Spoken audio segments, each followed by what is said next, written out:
Salut les Anacalypsiens, bienvenue dans cette nouvelle vidéo d'Anacalypsie. Donc aujourd'hui on se retrouve pour une petite vidéo autour de Loki, la saison 2. Voilà, donc je fais un bilan global de la série puisque je n'ai pas parlé de la saison 1 sur la chaîne.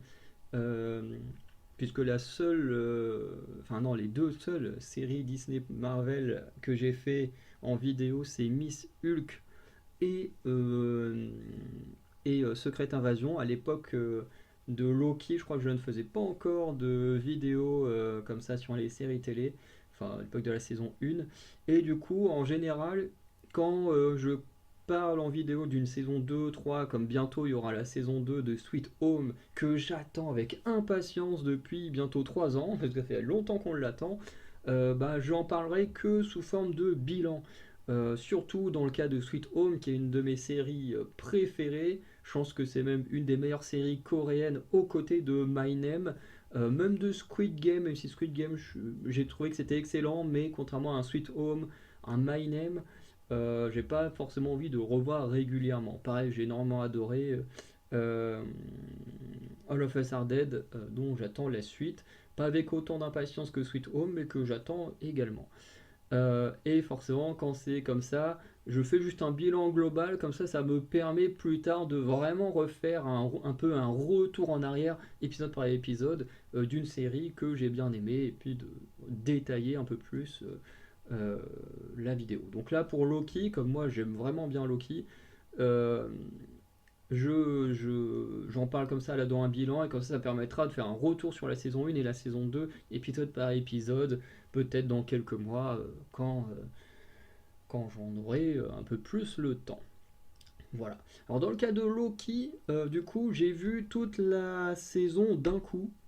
Là, par exemple, on est dimanche 12 novembre et j'ai regardé toute la série d'un coup hier, le 11 novembre. Voilà, ça m'a pris à peu près 6 heures, mais c'était 6 bonnes heures. Voilà, donc vous attendez pas à ce que je dise oui, c'était de la merde parce que c'est Disney, machin.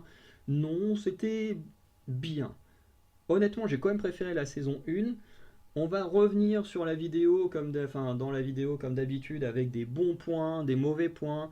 Il y a des points qui vont un peu plus spoil, d'autres qui ne vont pas spoil. Par contre, voilà, je vais pas faire comme d'habitude avec les bons points spoiler, les mauvais points spoiler. En général, je fais ça quand c'est sur un film qui est encore au cinéma. Donc forcément, j'évite d'avoir des catégories qui spoilent. Là, la série s'est terminée il y a 2 jours au moment où j'enregistre, certainement 3 ou 4 jours quand je déciderai de la mettre en ligne, parce que je ne sais pas encore quel jour je vais décider de la mettre en ligne. Ça dépend le jour où sortent mes vidéos One Piece. Il ne faut pas non plus que ce soit sur des jours collés, il faut qu'il y ait un peu de distance. Euh, mais voilà. En tout cas, à chaque fois, je préviendrai qu'il y a du possible spoil si des gens comme moi ont attendu que la série soit entièrement sortie pour regarder bah, ce que je dis dessus. Sinon, bah, voilà. Si comme moi les spoils vous dérangent pas, et ben go pour cette petite vidéo sur Loki saison 2.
Je commence avec les mauvais points parce que vous savez que je préfère toujours commencer par le négatif pour terminer par le positif, bien évidemment.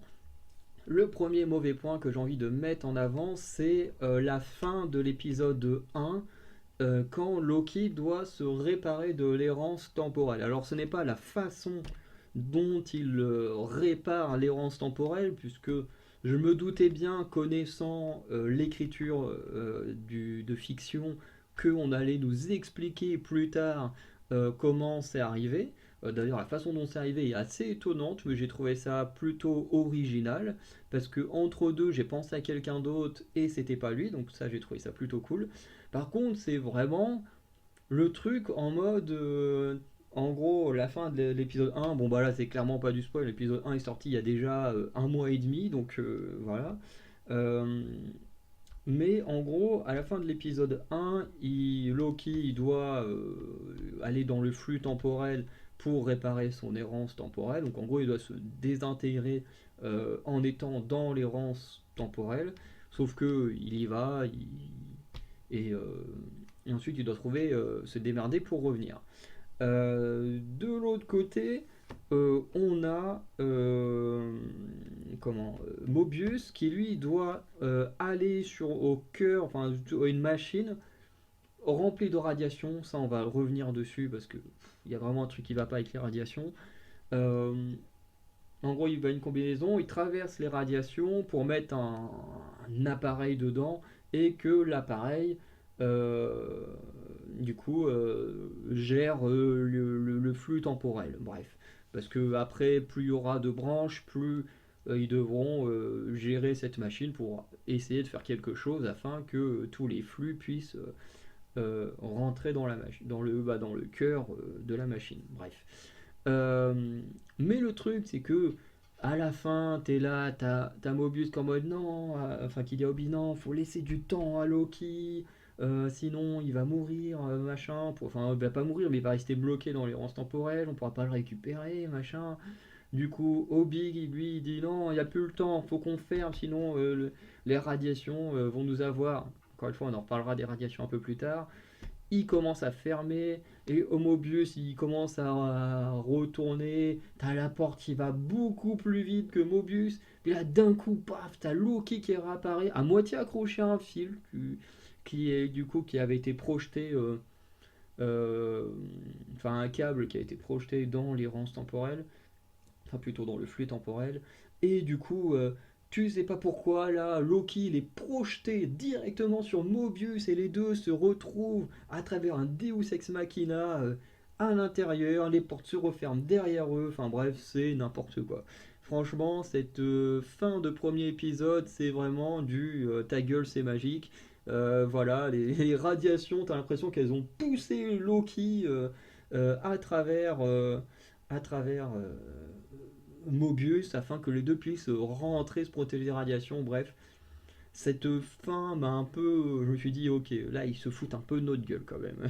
Franchement, c'est abusé.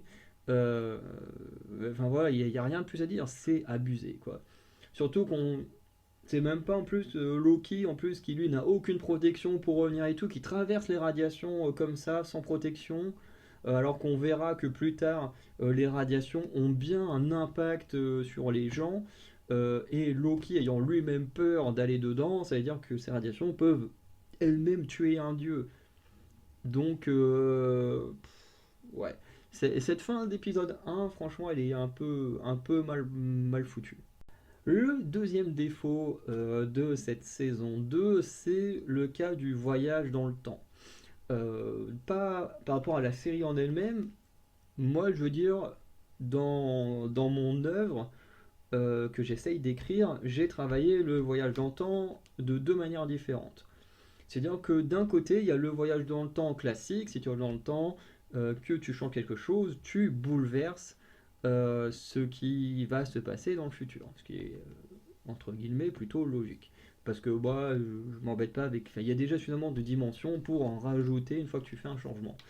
Et il y a une autre façon de faire, en gros, c'est plus des sorciers ultra puissants qui, en gros, grâce à la magie, peuvent te faire voyager dans le temps, mais avec des règles particulières. Et du coup, ces règles magiques font que euh, tu n'impactes pas ce qui va se passer dans le futur.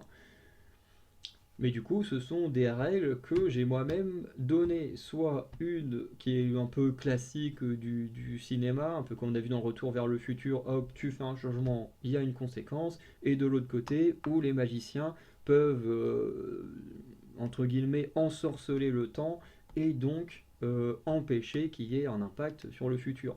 Mais du coup, si ces sorciers-là, dans l'univers que moi j'ai créé, ils peuvent le faire, c'est parce qu'ils savent très bien que voyager dans le temps a un impact sur le futur. Bref, vous comprenez ce que je veux dire.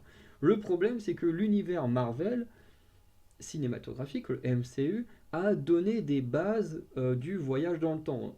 Dans Avengers Endgame, déjà en disant clairement ce qui se passe dans Retour vers le futur, c'est débile, voilà, c'est qu'un film, on met ça de côté.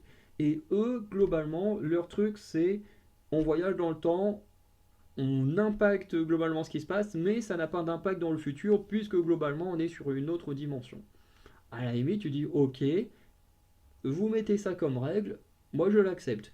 Alors il y a les gens complètement cons qui m'énervent sur internet, qui sont en mode oui, mais techniquement ça peut pas se passer comme ça, ils ont rien compris au voyage dans le temps.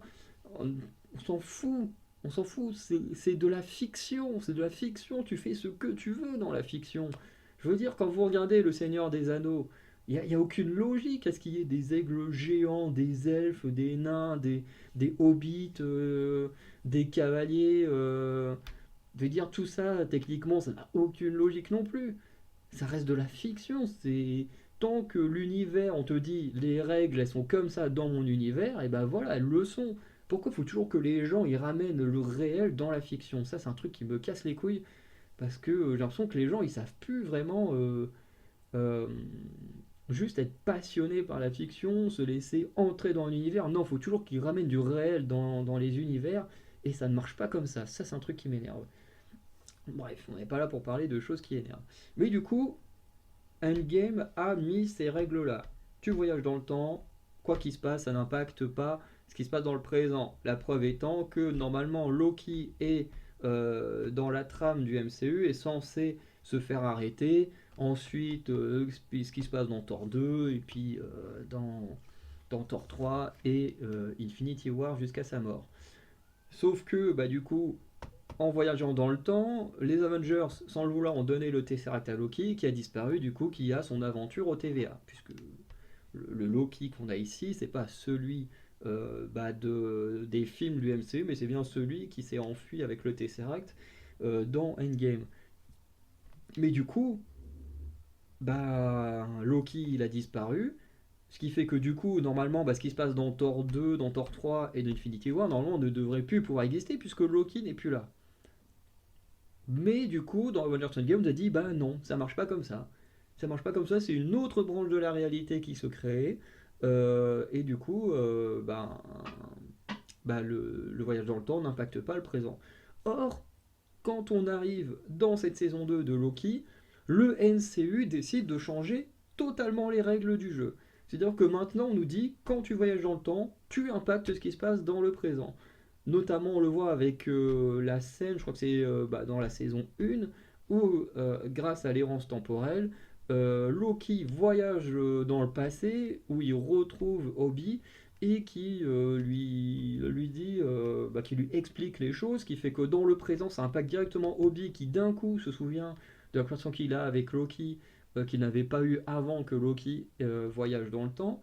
Du coup, ce qui fait que Mobius reçoit des informations. Ensuite, Loki dit oui, il faudrait faire la machine, machin. Quand Mobius il dit oui, est-ce que vous avez cette machine-là, le Obi fait ah bah non, et puis là, ah si, tiens, finalement, j'ai la machine qui est juste là à côté de moi, on m'a dit de vous la donner, machin.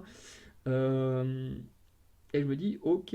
Alors moi, j'ai aucun problème avec les deux règles. C'est-à-dire que tu décides de mettre une règle où le voyage dans le temps impacte le futur, ça me va.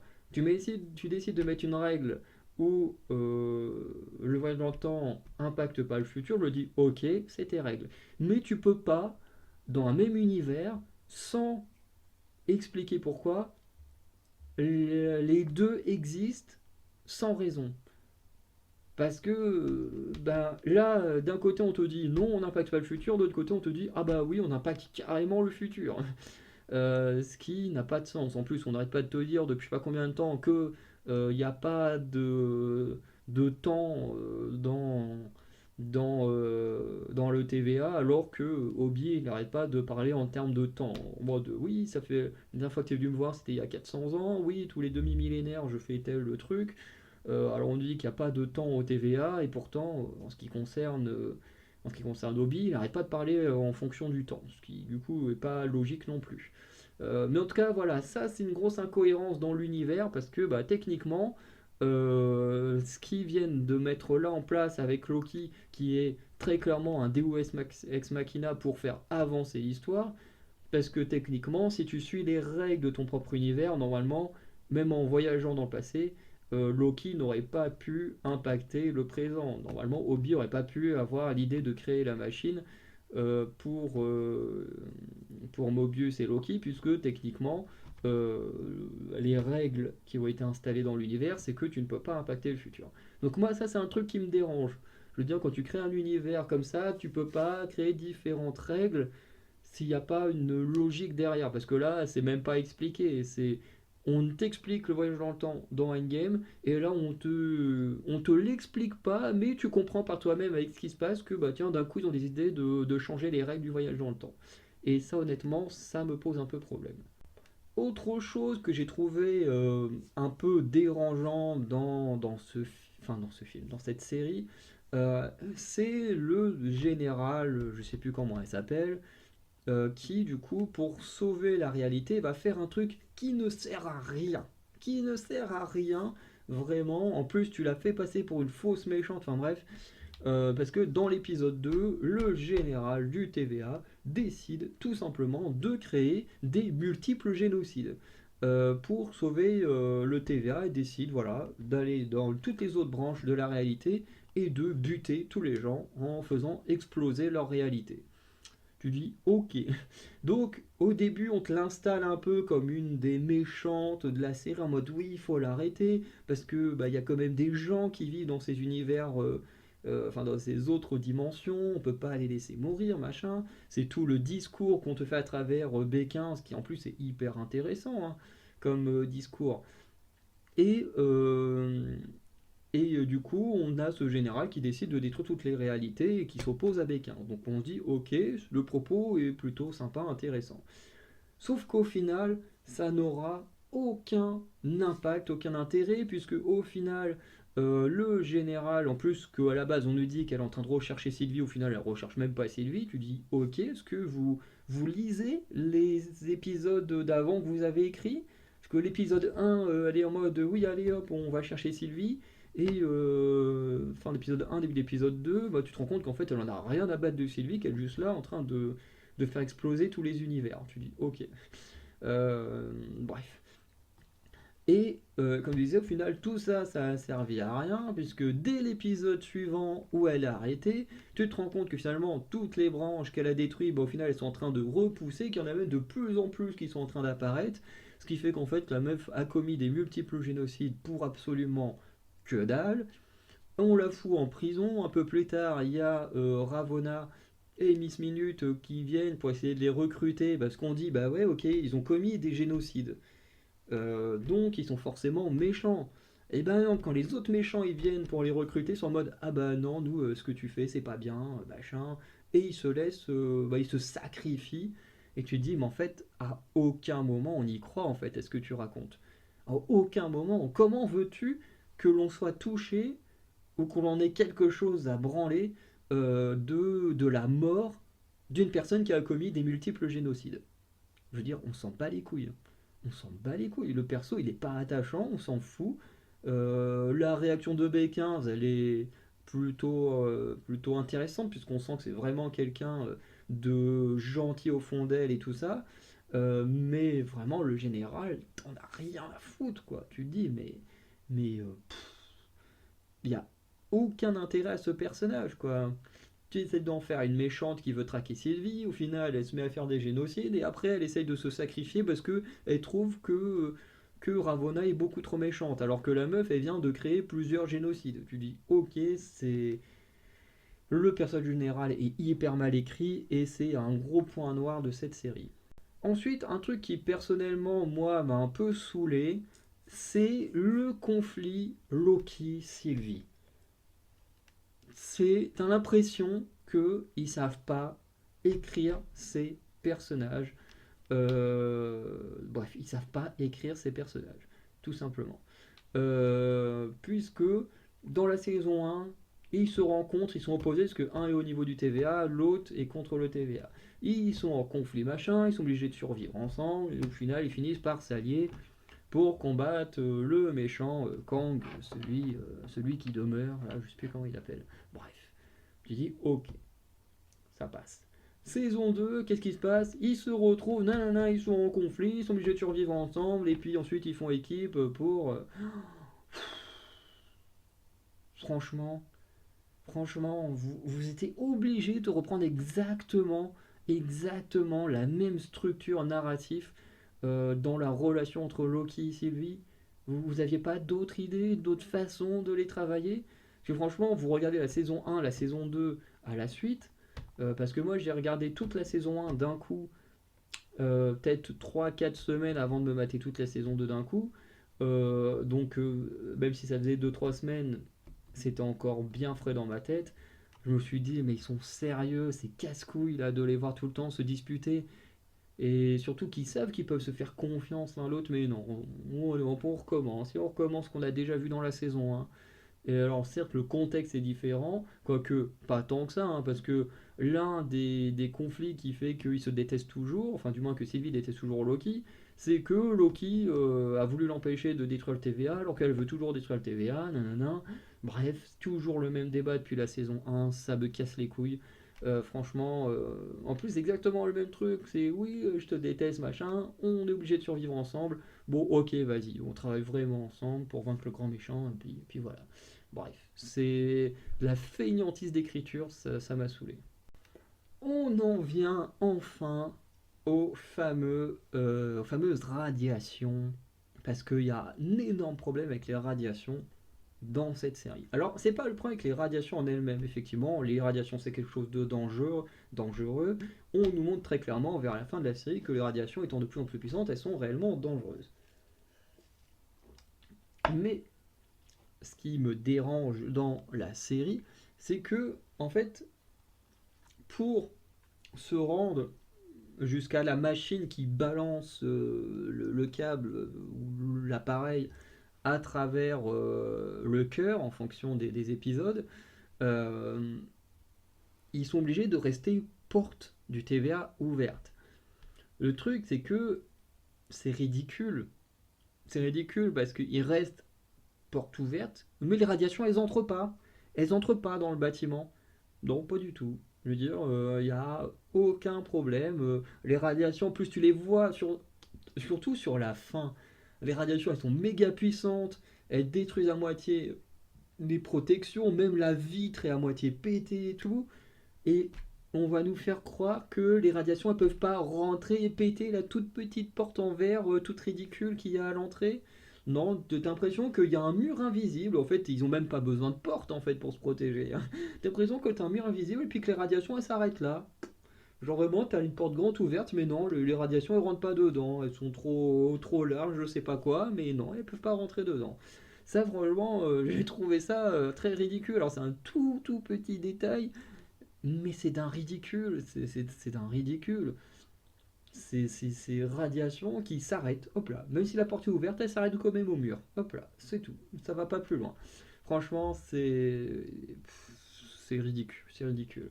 Franchement, ils auraient pu rendre les radiations encore plus dangereuses s'ils avaient rendu le truc un peu plus dangereux, un peu mieux. Parce que là, à aucun moment, en fait, tu peux vraiment croire que les radiations sont dangereuses pour les gens à l'intérieur. Surtout qu'en plus, on voit bien que les radiations ont pété tout ce vitrage à un moment tellement elles étaient fortes. Mais alors là, elles pètent le vitrage, mais par la porte ouverte, non, ils sont pas capables de rentrer. Non, non. Donc voilà, c'est vraiment ridicule, hein. Après, c'est souvent comme ça dans les trucs, mais dans la fiction, mais là, franchement, ils auraient pu faire mieux. Le dernier gros problème pour moi de cette série, c'est Loki, qui... Alors pas le fait que Loki arrive à contrôler le temps, parce que ça, je dis ok, ils ont voulu donner ce power-up et tout, voilà, ok, ça passe, c'est votre choix, vous le travaillez comme ça, ok. Par contre, ce qui me dérange, c'est que Loki n'a jamais cherché à contrôler l'errance temporelle. Et ce qui signifie que Loki contrôle l'errance temporelle comme ça, d'un claquement de doigts. Alors après, il y en a qui pourraient dire oui, mais il a quand même voyagé dans le temps, il a passé pas combien de temps dans le temps à faire des trucs et tout. Oui, sauf que il contrôle l'errance temporelle et le temps avant même de faire ses voyages contrôlés. Ce qui veut dire que le mec, dans l'épisode 1, il se fait martyriser par l'errance temporelle, ensuite il se fait détruire par son lui-même, une autre version de lui-même, ce qui fait que du coup il est réparé de l'errance temporelle, sauf que d'un coup tu sais pas pourquoi son autre version de lui-même est pris par l'errance temporelle et que d'un coup, clac, il arrive à contrôler le temps. Ouais, il a enfin réussi à contrôler l'errance temporelle et d'un coup il contrôle le temps, parce que même lui, juste en mode ah, ça y est, j'ai contrôlé le truc. Déjà, tu sais même pas comment il a fait, tu sais même pas quelle raison, pourquoi il a réussi, tu comprends rien. Le mec, il est juste d'un coup, hop là, claquement de doigts, je contrôle l'errance temporelle, et puis hop là, claquement de doigts, je contrôle même le temps et tout. Bref, le mec, c'est un peu mal foutu, quoi. On t'explique rien, c'est juste vraiment l'errance temporelle, on n'a pas reparlé depuis trois quatre épisodes, et puis d'un coup, hop là, je contrôle le temps, je contrôle l'errance temporelle, je contrôle tout. Enfin, euh, ok, ce serait bien d'expliquer les raisons, de nous donner plus de détails, de dire pourquoi Loki a cette capacité, qu'est-ce qui fait que en lui il a ça, même l'errance temporelle en elle-même, hein, qu'est-ce qui fait que l'errance temporelle a un impact sur lui et pas sur les autres. Alors selon le discours de Kang le Conquérant, enfin du moins de celui qui demeure, apparemment ce serait un truc voulu par lui-même si j'ai bien compris. Et encore, c'est même pas très très clair hein, ce que Kang il dit par rapport à l'errance temporelle. Mais ouais, non, c'était. Franchement, le fait qu'il contrôle le temps comme ça d'un claquement de doigts, je trouve ça ridicule. Le fait qu'il puisse le contrôler, c'est très cool parce que ça donne des scènes hyper badass de Loki sur la fin de la série. Mais en même temps, le fait qu'il l'apprenne même pas, quoi, c'est vraiment d'un coup comme ça il le contrôle, je trouve ça trop trop ridicule. Passons maintenant au bon point de la série, puisque même si là j'ai bien matraqué la série sur certains détails, cette dernière a quand même des choses intéressantes. Le fait que l'ambiance, par exemple, de l'épisode 1 avec l'errance temporelle, je la trouve vraiment très cool. D'ailleurs, épisode 1, 2, je trouve que, enfin, sur certains épisodes, je trouve qu'il y a une très bonne ambiance.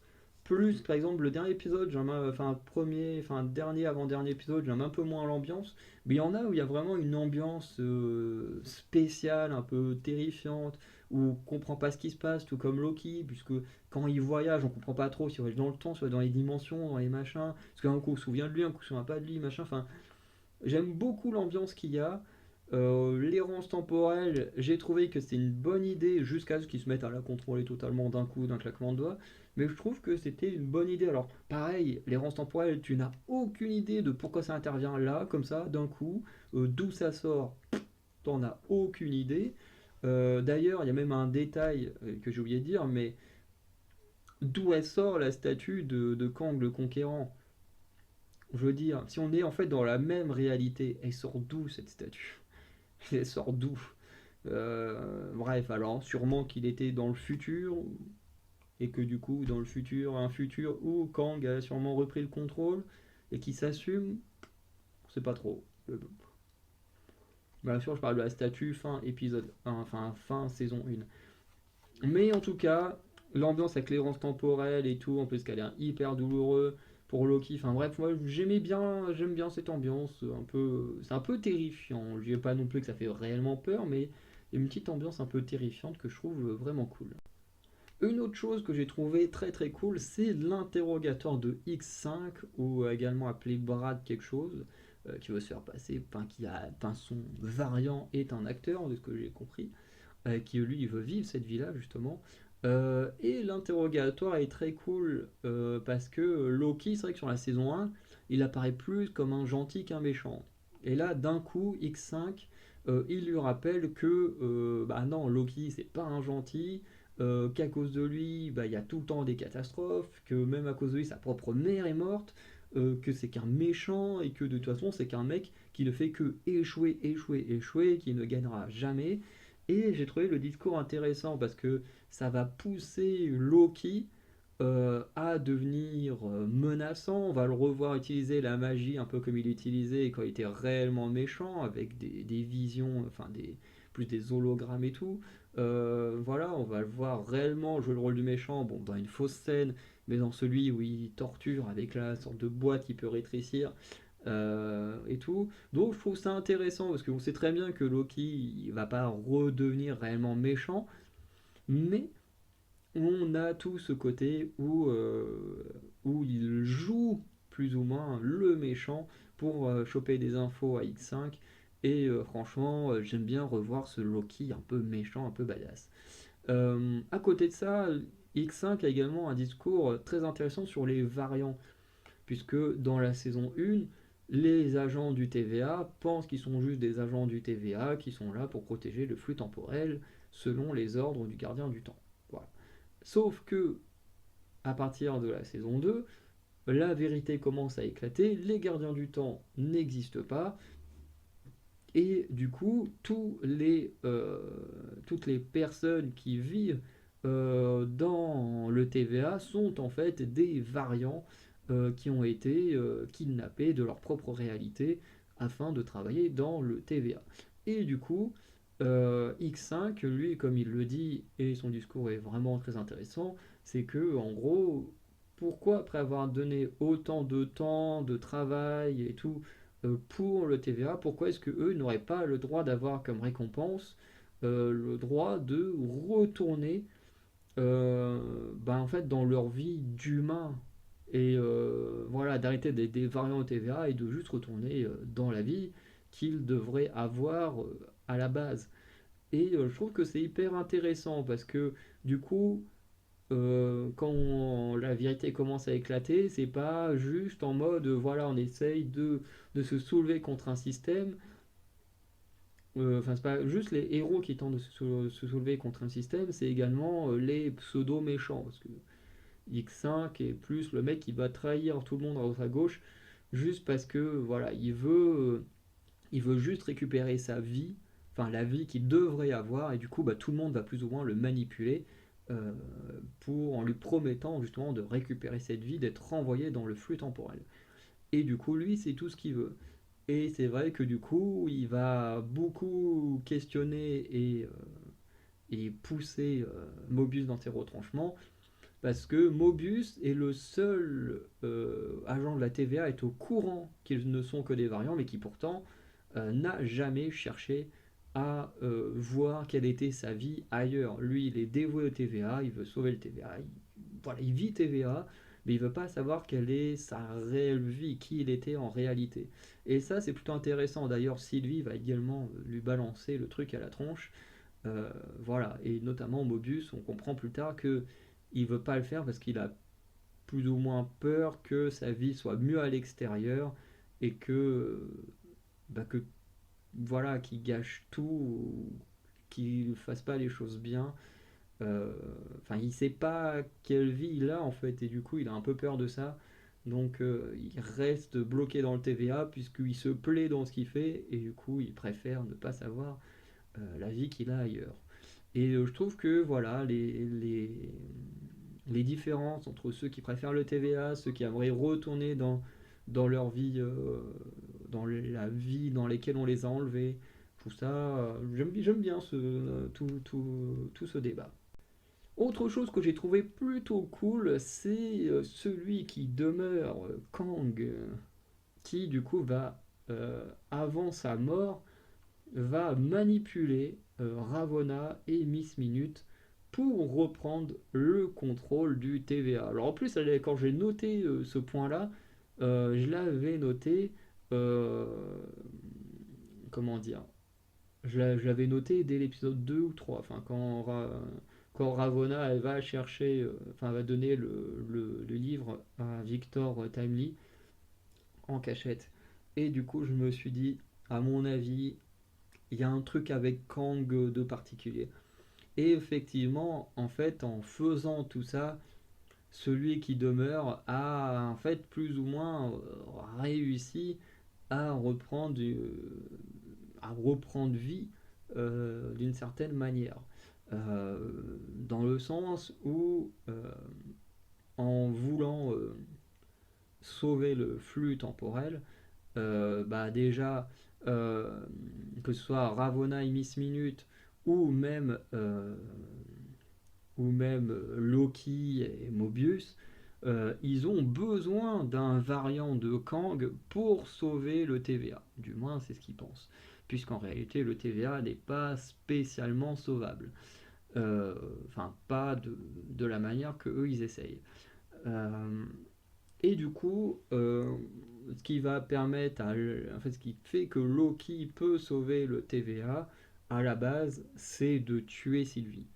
Et du coup, on va avoir un petit peu le Kang de base qui, du coup, en fait, en ayant poussé Loki à faire tout ce qu'il fait dans la saison 2, l'a plus ou moins ramené à la vie. Euh, voilà. Bon, au final, Loki décidera de ne pas tuer Sylvie et va faire les choses autrement. Mais Kang, ou du moins celui qui demeure, à la fin des temps, était quand même à deux doigts de reprendre sa position à la tête du TVA en ayant totalement manipulé enfin pas Kang, mais Ravonna et Miss Minute afin de ramener un de ses variants au TVA. Ça, c'était plutôt malin.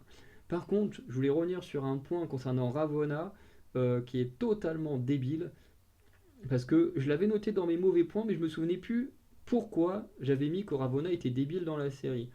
Maintenant, je m'en souviens. C'est juste que, en gros, Loki Mobius, ils ont pour objectif de sauver le TVA. Tu dis, ok. Ravonna et Miss Minute, elles ont pour objectif de sauver le TVA. Tu dis, ok. Et pourtant, pendant toute la saison, Ravonna et Miss Minute vont passer leur temps à foutre des bâtons dans les roues à Loki et Mobius, alors qu'en réalité, ils ont le même objectif. C'est complètement débile. Parce que, ok, ils ont eu des différends, mais bon, c'est pas des différends au point d'être les pires ennemis du monde. Enfin, je veux dire, c'est pas. C'est pas la relation entre, je sais pas, Tony Stark, Obadiah Stane, entre Crossbones et Captain America. Je veux dire, c'est pas ce genre, ce sont pas des Némésis, ce sont pas les pires ennemis. Voilà, quoi, je veux dire, ok, ils ont fait des erreurs, mais ils veulent la même chose, ils veulent sauver le TVA. Certes, Ravonna pour en reprendre le contrôle avec Miss Minute, voilà, et de son côté, Loki et Mobius, eux, ils veulent sauver le TVA parce que Mobius il s'y sent bien et que Loki il veut pas perdre ses amis. Il veut rester avec ses amis parce qu'il se sent bien avec eux. Donc certes, ils ont des motivations différentes, mais ils ont tous le même objectif. Et du coup, je trouve que le comportement de Ravonna pendant toute la série est juste insupportable et hyper chiant parce que tu te dis pourquoi tu fais ça. En plus, tu sais que vous avez tous le même objectif de sauver le TV. Alors pourquoi vous foutez des bâtons dans les roues comme ça toutes les 2 secondes? Alors que vous auriez pu ne pas perdre de temps et aller directement sauver le TVA en vous entraidant. Et une fois le TVA sauvé, hop là, tu fous la merde, tu fais ce que tu veux pour reprendre le contrôle. Mais ça, j'ai pas compris. Le traitement de Ravonna, pareil, il est vraiment à chier dans cette série. Chose, par contre, que j'ai trouvé très intéressant autour de Ravonna, et c'est peut-être la seule chose que j'ai trouvé intéressante chez elle, c'est le secret de Miss Minute la concernant. Et oui, parce que on apprend que Ravonna, euh, en fait, a été le bras droit de Kang le Conquérant, donc de celui qui demeure, qu'elle a même commandé son armée pendant les guerres multiverselles, et que par la suite, Kang le Conquérant l'a envoyé contrôler le TVA, a demandé à Miss Minute de effacer les souvenirs de Ravonna afin que du coup elle gère le TVA euh, sous les ordres des gardiens du temps, qui sont en réalité une sorte de protection de celui qui demeure entre lui et le TVA. Et du coup, j'ai trouvé ça très intéressant parce que ça fait un gros clin d'œil aux comics. C'est pour ceux qui ne sauraient pas, en fait, dans les comics, Ravonna Renslayer, en fait, est la femme de Kang le Conquérant. Alors, j'ai bien de Kang le Conquérant, parce que, bien sûr, Kang le Conquérant, il y a tellement de variantes entre Iron Lad, Nathaniel Richards, bref, il y a plein de gens. Euh, voilà, je crois qu'il y a Immortus, enfin, bref, il y en a plein. Et du coup, en tout cas, la version Kang le Conquérant et Ravonna Renslayer, dans les comics, ils sont mariés. Enfin, je sais pas s'ils sont mariés, si le mariage existe chez les extraterrestres, mais bref, ils sont ensemble, ils sont en couple. Enfin, quoique Nathaniel Richards n'est pas vraiment un extraterrestre, mais bon, bref. En tout cas, ils sont ensemble. Et j'ai trouvé ça intéressant que du coup, dans le secret, on comprenne que Ravonna et Kang aient une relation ensemble, alors pas forcément amoureuse, mais ils ont quand même eu un lien très fort ensemble, ce qui rappelle le fait que dans les comics, Ravonna était la femme de Kang. Donc ça, le petit clin d'œil aux comics, honnêtement, j'ai trouvé ça plutôt cool. Autre point que j'ai trouvé plutôt bon, c'est le plot twist à la fin de l'épisode 4 pour Victor Timely. J'ai trouvé ça vraiment intéressant parce que euh, comme c'est tout l'enjeu du sauvetage du TVA, c'est que ce Victor Timely puisse du coup utiliser son appareil, son intelligence afin de sauver le TVA et aussi parce que son aura est la seule qui permet d'ouvrir les portes. Euh, donc ça c'est vraiment très cool. J'ai vraiment aimé. Et puis de l'autre côté, tu as aussi l'enjeu du côté méchant en mode c'est un variant de Kang le Conquérant, donc il peut devenir un futur Kang le Conquérant, un futur celui qui demeure, et devenir le prochain grand méchant de l'histoire. Et du coup, ce qui est intéressant, c'est que tout ça ne va pas se passer comme on l'imaginait. C'est-à-dire que d'un côté, on s'imaginait qu'il allait sauver le TVA, et ensuite, de par les manipulations de Ravonna et de Miss Minute, on pensait que il allait forcément devenir le méchant de l'histoire. Déjà, la chose qui est un peu problématique, c'est qu'il n'y a pas réellement de méchant dans l'histoire. Ça, c'est un peu dommage. Il n'y a pas de vrai méchant, j'ai envie de dire. Et du coup, ce qui est plutôt intéressant, c'est que alors qu'on s'attend à ces choses-là, comme je disais, d'un côté que sauve le TVA et de l'autre, par la suite, qui deviennent ce que celui qui demeure souhaitait, donc son remplaçant, le nouveau conquérant, et au final, il sort et là, hop là, il se fait buter direct par les variations, enfin les radiations, et là tu dis, what? Qu'est-ce qui vient de se passer? Je comprends plus rien. Il était censé sauver tout le monde et il vient de mourir. Qu'est-ce qui se passe? Et franchement, j'ai adoré ce plot twist parce que honnêtement, je ne m'y attendais, mais alors pas du tout. Là où par exemple dans l'épisode 1, on a voulu nous mettre de la tension à la fin, est-ce que Loki va réussir, est-ce qu'il va pas réussir? On doute que oui, c'est le héros, c'est le début de la saison 1 ou fin de la saison 2, oui, c'est sûr qu'il va réussir. Donc la saison 1, épisode 1, ils essayent de te mettre une petite tension et tout, alors qu'on sait très bien qu'il va survivre. Alors que là, t'as des attentes. Pendant les 4 premiers épisodes, on te travaille quand il est hyper dangereux, son variant, s'il apparaît, qui prend trop d'importance, il va devenir terrible comme celui qui demeure. Mais en même temps, c'est le seul qui peut sauver le TVA et tout. Tu te dis, ok, il peut se passer des trucs de dingue, et là, paf, il meurt. Et tu te dis, what the fuck? Qu'est-ce qui se passe? Je comprends plus rien. Et ça, honnêtement, j'ai adoré. Franchement, l'épisode en lui était pas non plus excellent, mais alors la fin était incroyable. Et le dernier point positif dont je vais parler, c'est le fait de voir la vraie vie des variants. J'ai adoré qu'on puisse les voir parce que Loki, on connaît, on n'a pas besoin de voir de vie de ces variants puisque Sylvie est déjà un de ces variants, dont elle, on sait qu'elle va aller vivre dans une réalité où du coup elle travaille comme serveuse chez McDo. Donc ça voilà, on voit sa petite vie comme ça où elle se sent bien là-dedans, elle a plus besoin du don des apocalypses, donc hop, elle a sa petite vie là-dedans et elle se sent bien. On a Obi qui lui est un écrivain un peu raté, hein, voilà, là, qui contrebalance avec le fait que au TVA, c'est lui qui écrit le manuel du TVA que tout le monde a sur son bureau. Euh, donc c'est plutôt marrant. Voilà, il est toujours ce côté un peu écrivain qui écrit de la fiction et tout. À côté, on a, comment il s'appelle déjà? Kaiser? Non, Kosei? Oh, je sais plus comment il s'appelle. Euh, une sorte de mec qui va aider Obi un peu en mode euh, technicien et tout. Lui qui est un évadé d'Alcatraz, donc forcément référence aux évadés. Et, euh, et je trouve ça trop bien. Vraiment, le mec, bon, tu sais pas pourquoi il est en mode. Il est passé de mec hyper assez, enfin pas hyper cool, mais quand même assez cool, à mec qui sort de tôle. Ok, bon, ok. Mobius qui vend des jet skis sur Terre et qui du coup a deux enfants, voilà, qui est père monoparental et tout. C'était plutôt cool d'ailleurs, l'histoire de Mobius elle est très cool quand à la fin il décide de quitter le TVA, chose que lui, il a toujours vécu pour ça. Il a chéri le TVA plus que tout et décide d'aller vivre sa vie de variant sur Terre avec ses enfants et tout. C'est hyper touchant comme scène.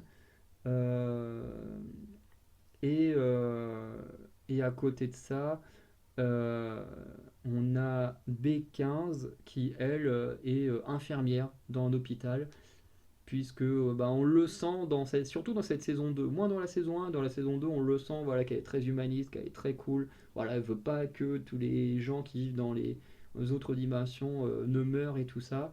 Je trouve ça génial, je trouve ça génial que bah, son variant soit infirmière, en fait c'est hyper logique.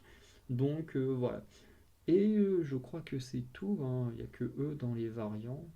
Enfin, dans ceux dont on voit leur vie. Ouais, je crois que c'est les seuls. Bon, à part X5, donc on voit un acteur et tout, dont les scènes sont très cool aussi. Bref. En tout cas, moi j'ai beaucoup aimé voir ça. Alors, on avait vu la vie de variante de Ravonna dans la saison 1, mais je me souviens plus c'était quoi sa vie. Mais en tout cas, j'ai bien aimé qu'on explore un petit peu, je crois que c'est dans l'épisode 5, la vie des personnages principaux, mais celles qu'ils ont réellement, parce qu'effectivement on n'arrive pas à vous dire oui on n'est que des variants, on n'est que des variants, qu'on a été enlevés de notre réalité, mais on nous a jamais plus que ça montré quelle était cette réalité, comment ils étaient à la base, la vie qu'ils menaient et tout. Et là, le fait qu'on nous le montre, je trouve ça absolument génial. Voilà. Donc, voilà un peu pour le dernier bon point de cette série. Alors, dans la globalité, parce qu'on va conclure, malgré qu'il y ait pas mal de points négatifs, mais également pas mal de bons points, cette saison 2 de Loki, je la trouve très bien. Honnêtement, pour moi, c'est facile dans le top 5 des meilleures séries de Marvel Disney, parce que ça n'arrive pas du tout à la cheville d'un Daredevil, mais Daredevil, c'est du Marvel Netflix, donc c'est différent. Mais c'est vrai que sur les séries Disney Marvel, pour moi, Loki reste une des meilleures. C'est pas ma préférée, mais c'est une des meilleures. Mais je trouve quand même que la saison 1 est meilleure que la saison 2. Tout simplement parce que Loki, comme vous avez pu vous en rendre compte, j'ai beaucoup parlé de ce qui s'est passé entre l'épisode 1 et 4, voire un petit peu 5 avec la vie des vrais variants. Parce que j'ai adoré ce qui s'est passé dans cette période-là. Par contre, une fois que Loki contrôle le temps comme ça, là, en mode Deus Ex Machina, eh ben, je suis un peu moins fan de ce qui se passe sur les épisodes 5, 6, surtout épisode 6. Je suis un peu moins fan. Alors, il y a la scène badass de Loki à la fin, il y a l'histoire, la fin de l'histoire de Mobius qui est hyper touchante et tout. Mais ce qui se passe de manière générale dans ces deux épisodes-là, je suis moins fan. Voilà, honnêtement, je suis moins fan de ce qui se passe dans ces deux épisodes-là, même si ça reste la série reste quand même très bonne. Je veux dire, à côté d'un Secret Invasion ou d'un Miss Marvel, on est quand même pas mal, on est très bien. Mais par rapport à la saison 1, dans la saison 1, j'aime à peu près tous les épisodes. Là, ici, bah, les deux derniers, voilà, je suis un peu moins à fond. Voilà. Mais ça n'empêche pas que Loki reste une des meilleures séries Disney Marvel. Euh, Saison 1 toute seule, ça suffisait. Saison 2 toute seule, ça reste une des meilleures. Alors les deux ensemble, ça reste toujours une des meilleures parce que bah, voilà, moi je préfère d'autres séries de Marvel, Disney. Peut-être qu'un jour je ferai une petite tier list, voilà, qui sera peut-être pas très populaire en fonction de certaines séries que je mettrai pas là où vous imaginez, mais ça peut être intéressant, comme ça que vous voyez un petit peu comment moi je classe les séries qui sont déjà sorties. Voilà. Du coup, on va s'arrêter là. N'hésitez pas à me dire ce que vous avez pensé de cette saison 2 de Loki. D'ici quelques mois, voire plus longtemps, euh, je reviendrai sur la saison 1 et la saison 2, mais épisode par épisode. Et notamment, ça me permettra d'un peu mieux assimiler et comprendre ce qui se passe dans les deux derniers épisodes, parce que c'est un peu brouillon, c'est un peu le bordel, euh, et tout ça. Et là, je parle à chaud. Je veux dire, j'ai vu toute la série, toute la saison en une fois hier, d'une traite.